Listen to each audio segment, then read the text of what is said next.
bus stops, St Cyprian's and the Himalayan. So we may incorporate the crucifix and the pew, building in also some photo worthiness elements there. And across the way with the prayer flags, really enhancing the Himalayan theme, the spiritual connection between the two sides. So particularly when people run from one side to the other, get knocked over by a bus, their spiritual harmony will be enhanced and their chances of getting to their final destination will be improved.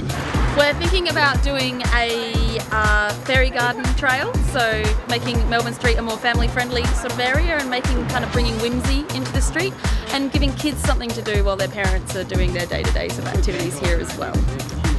Well, this is the wall just out here near the store. It's just a vacant block with just corrugated iron, and we're just going to decorate it with stuff that's in the depot. I mean, I'd like to paint the fence, but you know, whether we can do that.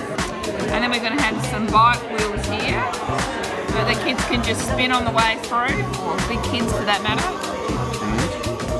Our pallets? Oh, and pallets, and we're going to have vertical garden.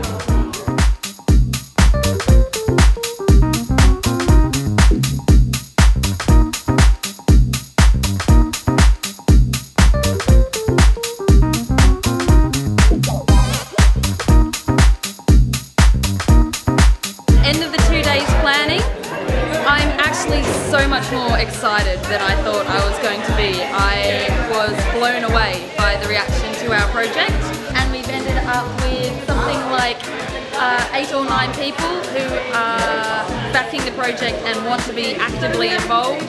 So I'm excited to see where the next 5 days, what comes of the next 5 days. Okay.